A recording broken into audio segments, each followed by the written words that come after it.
ठीक हो गया। तो अस्सलाम वालेकुम। कंप्यूटर विजन का सेशन हम शुरू करते हैं। हमने पढ़ना है जी हफ ट्रांसफॉर्म, और उसके अलावा हमने असाइनमेंट भी करनी है इंशाल्लाह। कोशिश करेंगे कंप्लीट असाइनमेंट कर लें कोडिंग के साथ। तो हफ ट्रांसफॉर्म शुरू करने से पहले आप लोग मतलब बता दो कि अगर कोई और टॉपिक्स में मसला है या हफ ट्रांसफॉर्म के अंदर कितना आता है या कितना नहीं आता, थोड़ा सा ओवरव्यू दे लो ताकि हम मतलब सही चलें। मतलब जिस बंदे को मतलब जो जो प्रॉब्लम है हफ ट्रांसफॉर्म में थोड़ा सा वो बता दे, फिर उसके बाद मतलब मैं शुरू से ही करवाऊंगा हफ ट्रांसफॉर्म शुरू। मुनीर रिकॉर्डिंग कर लो याद जरा। रिकॉर्डिंग हो रही है।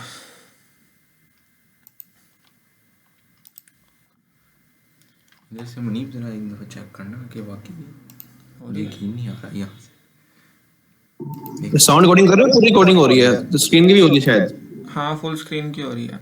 ये मीटिंग में तो ऑप्शन नहीं होता, तो इसलिए हम इधर से कर रहे हैं। क्या नाम है ये स्क्रीन रिकॉर्डर से। या मतलब मैं अभी मेहमान आए मैं घर में, इसलिए ना कह रहा हूँ। रिकॉर्डिंग हो रही है और ऑफलाइन रिकॉर्डर से कर ठीक रहे है, हैं। कोई मसला नहीं है। आप मेहमानों को टाइम दो। ओके ला। ओके ला। अच्छा जी, तो हम शुरू करते हैं हफ ट्रांसफॉर्म। किसी को कोई प्रॉब्लम नहीं है? सारों ने किसी ने बोला यार इसमें शुरू करो मुनीर, मैं शुरू से शुरू करा दो। मैं शुरू कर रहा हूँ। कि अच्छा जी, एजेस के हवाले से सर ने भी बताया था ये शुरू से शुरू जो करते एज हैं। डिटेक्ट करना, नोट पैड पे सारी इसको बात ही जाके दोबारा पेस्ट पता करते हैं। लग जाए तो सही है। हाँ सारा शुरू से करते हैं। अच्छा, इसका हम टेक्स्ट बड़ा करते हैं। View font. अच्छा भाई, ये जो है ना हमारे पास, इसकी स्लाइड्स भी खोले जाएं थोड़ी देर बाद, लेकिन अभी फ़िलहाल वैसे हम रखते हैं। ठीक है, अब सही है। ओके जी, कोई मेहमान आए हैं जी। नईम अख्तर, अस्सलाम वालेकुम नईम अख्तर। ओके जी, हम पढ़ते हैं जी हफ ट्रांसफॉर्म। तो हफ ट्रांसफॉर्म जो है वो साइलेंट हो गया।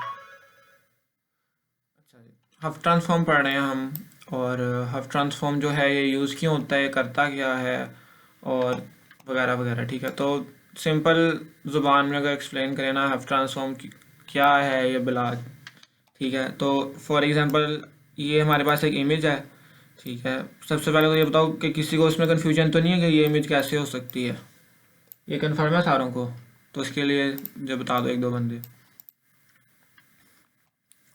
मतलब ये इमेज है, इसका 0 जो है बैकग्राउंड है, 1 इसका एज है। जब इसको हम प्रिंट करेंगे ना स्क्रीन पे तो ये ब्लैक एंड वाइट प्रिंट होगा। इसको हम इधर सही है, करके देख लें। इसका ठीक पता है। ठीक है, तो पता बेसिकली है। हमने काम ये करना है। अगर हम बिल्कुल हम सिंपल से शुरू करें ना, अगर हमारे पास एक इमेज है और उसके अंदर 2 एजेस हैं, ये और ये। ठीक है, मैं आपको बिल्कुल बेस बताने लगा हूँ हफ ट्रांसफॉर्म की ना। उसके बाद हम कॉम्प्लिकेटेड की तरफ आहिस्ता आहिस्ता जाएंगे। तो ये हमारे पास इमेज है, इसमें 2 एजेस हैं, और हम चाहते हैं हम इस एजेस के ऊपर ना एक हम हॉरिजॉन्टल लाइन लगा दें, दोनों को मिला के ऐसे हम जोड़ के एक लाइन बना दें। तो वो हफ ट्रांसफॉर्म हमने इस पर अप्लाई किया है, और ये इसने इसकी लाइन बना दी है। ठीक है, तो ये हमारे पास ब्लैक बैकग्राउंड में एक वाइट लाइन बन जाएगी। ठीक हो गया। उसकी एक और एग्जांपल है कि फॉर एग्जांपल हमारे पास इस तरह 2 एजेस हैं, और हम इन दोनों को मिला के 45 डिग्रीज पे इस तरह लाइन लगाना चाह रहे हैं। तो ये हमारे पास आउटपुट है। तो हमारा आउटपुट इस तरह आएगी। इमेज को देंगे, हाफ ट्रांसफॉर्म को कहेंगे अगर किसी भी 45 डिग्री की लाइन के ऊपर अगर तुम्हें 2 पिक्सल्स मिले तो तुम उनको जोड़ के सीधी लाइन बना दो। उसने कहा जी सर बिल्कुल सही कहा आपने, तो उसने बना दी हमारे पास लाइन सीधी। ठीक हो गया। तो ये तो ओवरव्यू हो गया ना कि करना क्या है। और इसको करने के भी बहुत से तरीके हैं। ठीक है, इसको करने का एक तरीका ये है कि सबसे पहले हम मतलब आइटरेट करते हुए आए इस तरह। ठीक है, हमें मिल गया 1। ठीक है, हमें जैसे मिला ना 1 यानी कोई एज मिला, तो हमने कहा ठीक है इसको ना अपने पास नोट कर लो कि मुझे ना 1 मिल गया। तो फॉर एग्जांपल मैं नोट कर लेता हूँ अपने पास कि मुझे जी 1 मिल गया। उसकी लोकेशन क्या है जी 1 2 3, और ये जी 3 या 2 यानी रोज की 3 है और कॉलम 2 है, हमें मिल गया। मैंने कहा जी अगला सर्च करो 1 का है। वो हम आगे घूमते गए, हमें एक और 1 मिला, तो हमने आगे स्टोर कर लिया जी। हमारे पास बी है 3 1 2 3 4 5, 3 5 है। ठीक है। तो अब इन ए और बी पॉइंट्स को यूज़ करके, ठीक है, इसके ऊपर हम ये इक्वेशन है, कोई और मेहमान आए हैं, लारे जहांगीर, अच्छा जी। तो ये कुछ ख़तरनाक सा फार्मूलाज लिखे हैं आपके सामने, इससे घबराना नहीं है। तो वो जो ऊपर हमारे पास 2 पॉइंट्स आए हैं ना, उसको उस पर एक फार्मूला होता है, वो होता है जी, आपने हमने 9th-10th के अंदर पढ़ा हुआ है फार्मूला, वो है जी y2 minus y1 over x2 minus x1 is equal to m का मतलब होता है स्लोप, ठीक है। तो इससे हम स्लोप निकालते हैं। और एक और हमारे पास फार्मूला होता है y माइनस y1